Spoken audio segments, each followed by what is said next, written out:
Os nossos cromossomos possuem em sua extremidade uma porção chamada de telômeros. À medida que as células vão se multiplicando por efeito de mitose, esses telômeros vão se desgastando e o cromossomo como um todo também. E isso promove envelhecimento da célula. Lá em 1996, a gente criou o primeiro clone de animal mamífero, a famosa ovelha Dolly. E essa ovelha morreu precocemente por um envelhecimento que veio antes da hora.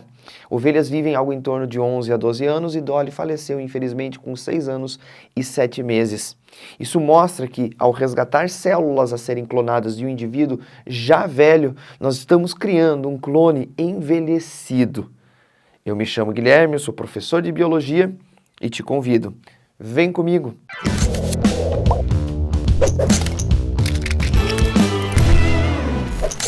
Bora falar então de clonagem e eu quero desmistificar uma coisa contigo. Quando a gente pensa em clonagem, imediatamente vem à nossa cabeça a ideia da ovelha Dolly, a clonagem de animais e que isso é um processo biotecnológico complexo, mas não, a clonagem não precisa ser necessariamente de animais. A gente inclusive já faz clonagem vegetal há muito tempo. Eu mesmo já fiz vários clones vegetais. É mesmo, professor? Claro, é muito simples, dá uma olhada aqui. Primeiro, olha o conceito, tá? Clonagem é reproduzir um ser geneticamente idêntico a outro. Então, quando eu tenho um ser e eu reproduzo esse ser geneticamente idêntico ao primeiro, eu estou fazendo um clone. E clonagem de vegetal é uma coisa bastante simples e que a gente conhece desde muito tempo, desde o Antigo Egito, desde antes disso, provavelmente, a gente já faz clones de plantinhas. Eu coloquei aqui para vocês, ó, dois processos, tá? A estaquia e a propagação in vitro, que também é super importante. O que seria o processo de estaquia? Imagine que eu tenho uma roseira lá na minha casa, no pátio da minha casa, muito bonita. Aí você vai lá na minha casa e fala, caramba, que roseira bonita! Eu queria uma muda dela. Você consegue produzir ela a partir de uma sementinha? Pô, mas ela não está com semente agora. Como é que a gente resolve o problema? Você pega um pedaço dessa roseira, corta um galinho dela, tira as folhas e enterra esse galinho no solo úmido. Algumas plantas, claro que não são todas, mas boa parte delas conseguem rebrotar a partir de um galho simples. A gente pega um pedacinho da roseira, enfia no solo e ela vai começar a se enraizar e formar galinhos. Então eu peguei a minha planta, cortei um pedaço que eu vou chamar de estaca e essa estaca eu coloquei no solo.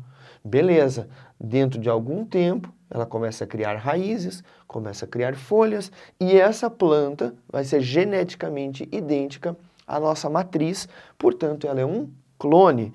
A gente faz isso em diversas situações.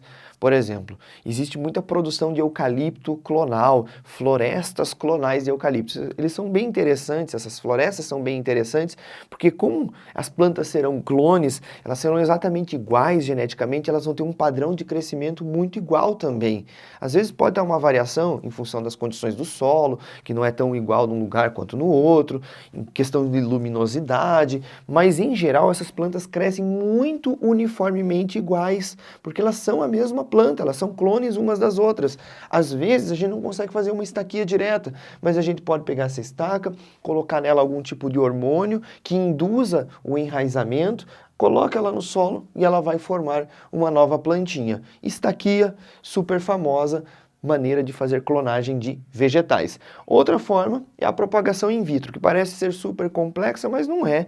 Em laboratórios de agronomia, em laboratórios de fisiologia vegetal se faz bastante. A gente, ao invés de tirar uma estaca da plantinha, a gente tira algumas células, células normalmente jovens, né, que tem um potencial de multiplicação ainda bastante grande. Então a gente tira essas células e induz hormonalmente a multiplicação dessas célulazinhas. Normalmente é um hormônio chamado de citocinina, tá? Esse hormônio que induz a multiplicação celular. Então, a partir dessa célula, a gente forma um calo vegetal. Esse calo, quando colocado no solo, como ele tem células tronco ali, ele começa a formar raízes, forma galinhas, e a gente, de novo, vai ter um clone da nossa matriz. Então, essa é a clonagem vegetal. Muito simples e muito praticável. Você pode fazer estaquia lá na sua casa se você quiser. Ok? Vem para cá. Clonagem animal. Essa é que normalmente se cobra em provas. É essa que normalmente a gente lembra e é essa que você tem que prestar atenção. Eu coloquei aqui para vocês 3 coelhinhos. Professor, por que não ovelhas? Porque eu preferi colocar coelhos.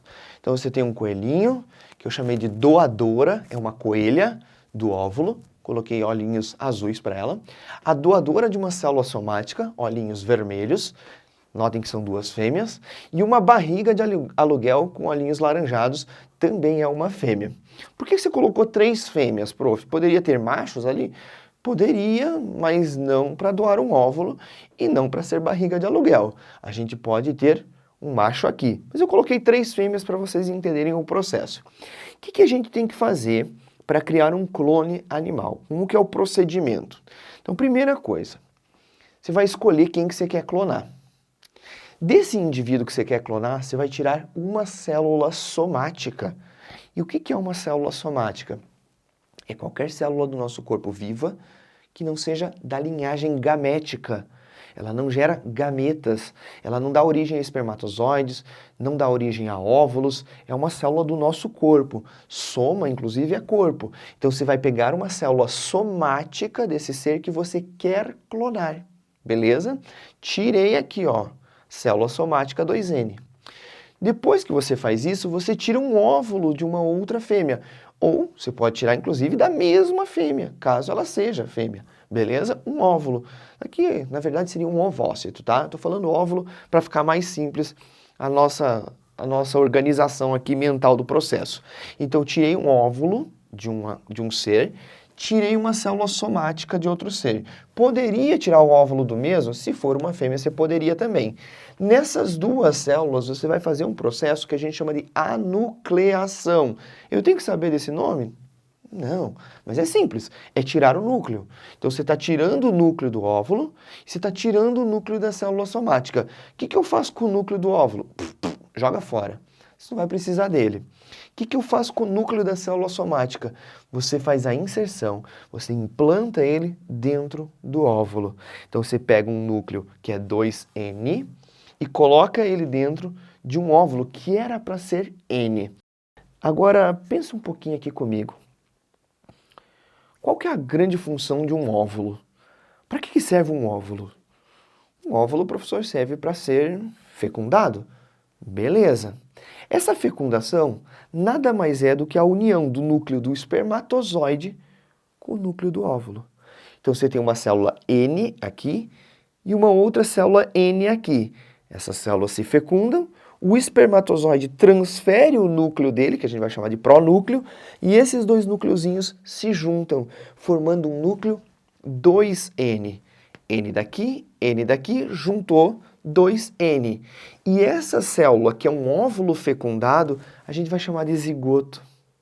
O zigoto que vai se multiplicar e formar um novo indivíduo. Agora preste atenção. Eu tirei o núcleo N do óvulo, peguei o núcleo 2N de uma célula somática desse ser aqui e coloquei dentro do óvulo. O que eu criei aqui? Um óvulo 2N. Prof, o óvulo 2N não é o zigoto? É, só que ele precisa sofrer um tratamento. Uma descarga elétrica e um tratamento químico. Coloquei aqui uns símbolozinhos aqui para você lembrar, tá? Precisamos de uma descarga elétrica e precisamos de um tratamento químico que induz esse óvulo a se comportar como um zigoto. Depois que você tem o zigoto, você implanta ele dentro do útero de uma barriga de aluguel. Essa barriga de aluguel vai fazer uma gestação, essa gestação vai dar origem a um filhotinho. O que é interessante a respeito disso, antes da gente chegar ali no clonezinho? Eu poderia fazer tudo com uma coelha só. Eu tiro uma célula somática dessa coelha, eu tiro um óvulo dessa coelha, eu tiro os núcleos dessas células, faço o processo de transferência nuclear e pego o zigoto e coloco na mesma coelha. Só que eu quis mostrar para vocês 3 coelhos diferentes para a gente chegar nesse resultado aqui. Esse clone que você está vendo aqui, muito cuidado, preste atenção no que eu vou falar. Ele tem o DNA celular igual ao do doador da célula somática. Então, essa célula aqui, que a gente tirou, vai dar as informações genéticas das células que a gente vai ter lá no clone. Notem, ele tem olho vermelho, igual ao doador da célula somática. No entanto, o DNA mitocondrial é igual ao da doadora do óvulo. Então, aqui, ó, lembre-se que as mitocôndrias que a gente herda é sempre a partir do óvulo materno. Você está vendo aqui, ó, Claro, na verdade você não está vendo, mas você tem que imaginar que aqui a gente tem mitocôndrias. E essas mitocôndrias de cá não foram transferidas para cá. A gente transferiu unicamente o núcleo. Então as mitocôndrias daqui serão as mitocôndrias do zigoto, que serão as mitocôndrias do clone lá no futuro. Se a gente pegasse tudo do mesmo indivíduo, tanto material genético celular quanto material genético que a gente tem nas mitocôndrias seriam o mesmo. Mas aqui nessa situação não. Prof, esse clone não vai herdar nenhuma informação genética da barriga de aluguel? Não. A princípio não, a não ser que a gente tenha algum evento de microquimerismo, que não vai ser o caso, eu nem quero explicar isso para vocês agora. Simples, né? Fantástica, inclusive, essa clonagem, uma grande conquista da ciência lá no ano de 1996, que foi super marcante, inclusive, eu lembro que eu era moleque quando esse processo aconteceu. E foi um auê, né? Gente, eu espero que vocês tenham gostado dessa aula e até a próxima. Viu? Não esquece que esse projeto precisa da sua ajuda, precisa da sua colaboração. É importante que você se inscreva no canal, curta o vídeo, compartilhe ele com seus amigos e, claro, qualquer coisa que você tenha a contribuir para o nosso projeto, como uma sugestão, uma crítica, você pode deixar aqui nos comentários. Valeu e agora sim, até a próxima!